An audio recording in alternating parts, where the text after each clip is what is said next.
Hey guys, Kacha here with the Village Mercantile. Wanted to bring you along to my baby chick setup I have at home. We recently put this little temporary brooder up. I raised them in a smaller one because I have so many, and I'm also raising ducks in with my baby chicks. I wanted to make sure they had plenty of space. I've got a few ages in here. I've got 1 week old, 2 week old, and 3 week old babies, and just wanted to kind of show you just a very simple, easy, inexpensive setup that I have.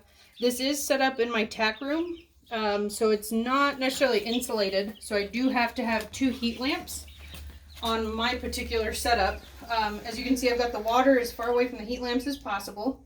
Right now the weather's nice, so I'm able to turn 1 heat lamp off during the day, and I just keep the one on. And then also it's large enough to where the different age groups can kind of be in different parts of the brooder as well. They can regulate their own temperature a little bit, especially the ducks too. They tend to be a little warmer, and they mature pretty quick, but you still have to wait for everybody to feather out before you can put them outside, which typically is between 4 and 6 weeks old. So I'm going to be catering to my youngest birds as far as temperature and feed goes, because it doesn't do them any harm to stay on a chick starter longer, but it can do them harm putting them on a layer food too early. I'm raising these particular birds on Purina Start and Grow, so they can stay on that until they're ready for layer feed between 16 and 20 weeks of age. If you do raise them on an organic, you always want to read the manufacturer label of the feed that you're feeding, but typically with an organic, after 8 weeks you put them on a grower. So you start them off on a starter for the first 8 weeks, then you put them on a grower, and then around that 16 to 20 weeks old you can put them on a layer. They're all kind of crashed out right now because they were excited when I came home, so they were running around. But like I said, you want to make sure there's enough space, and there should always be something going on. Some birds under the heat lamp, some birds at the food and water, and that way you know they're comfortable.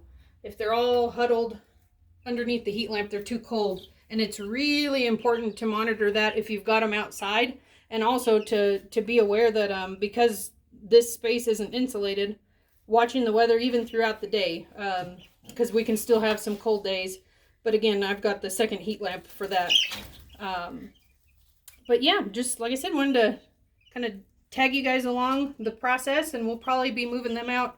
Again, I'm going to cater to the youngest birds, so anywhere between 3 weeks to maybe another month. And I'm going to wait for the youngest birds to be that age. That way I don't have to split my flock up. I can put everybody outside at the same time. All right, guys. Well, if you have any questions, give us a call or shoot us an email. Thank you.